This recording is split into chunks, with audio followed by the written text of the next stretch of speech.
Hi, it's Good Friday, and I just want to share with you just a short reflection, really, on one of the parts of Jesus's crucifixion story.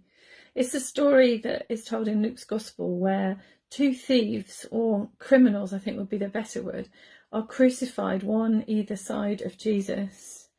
And we read in Luke's Gospel, chapter 23, of how one of these criminals is just so angry and bitter, and he mocks Jesus and says, "Come on, save us and save yourself. You're supposed to be the Messiah." And the other criminal looks at his friend, maybe colleague, I don't know, and says, "What are you doing? We deserve this. We've done bad things and we deserve this punishment. But this Jesus, he's innocent. He's done nothing wrong at all." And then he looks at Jesus and he says, "Jesus, remember me when you come into your kingdom." And Jesus looks at him, and this is what Luke tells us he said. Jesus replied, "Truly, I tell you, today you will be with me in paradise."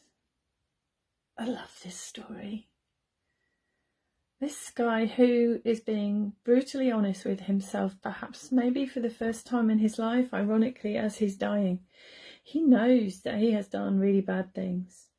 And he knows when he looks at Jesus that here is a man who is completely innocent. And he doesn't mean just innocent of crime. He means someone who has never, ever done anything that is wrong, that is bad, that is sinful.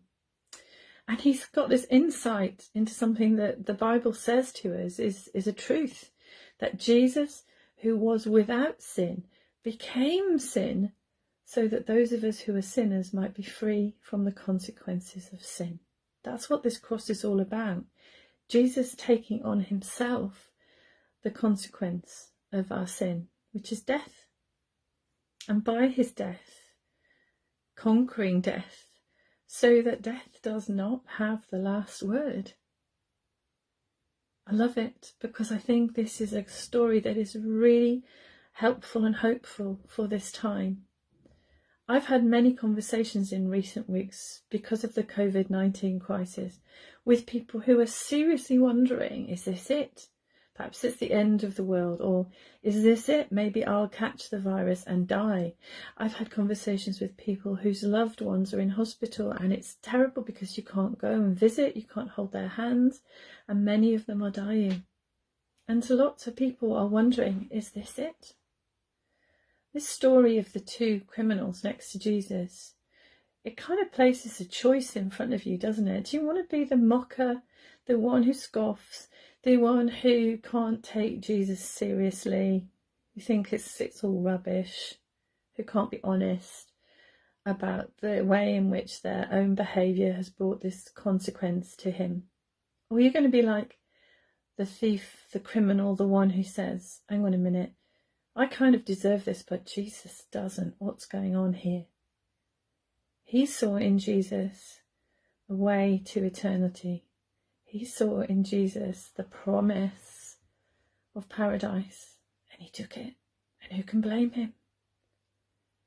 I know that people find Jesus at the very last minute, and I know that Jesus welcomes them.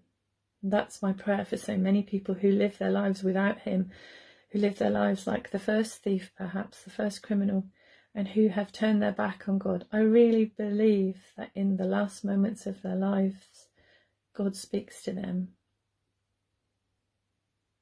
2 days ago, I had a conversation with someone in hospital who knew that she was dying. She had various complications and had caught COVID-19. And last night she did in fact die. On Wednesday, she said to me with great urgency in her voice, "Kath, will you please tell them?" "Tell them what?" I said. And she was speaking so breathlessly over the phone, because obviously I couldn't go to see her. She had the phone, or rather a nurse was holding the phone to her ear. She said, "Kath, just tell them, tell everyone." I said, "Yes, you tell me what you want me to tell them." And she said this, "Tell them that for the past 24 hours, there has been a man standing by my bedside, holding my hand, calling my name and telling me it will be all right. And in the distance, I can hear other voices, and they are calling my name and saying, it's time to come home. Today, I know that she is in paradise. She is at home with her Lord, the one who came to die our death on the cross, and by so doing conquered death and made a way for us to be with God in heaven. It's my prayer that this day you know that Jesus is the one who has made a future for you that is everlasting.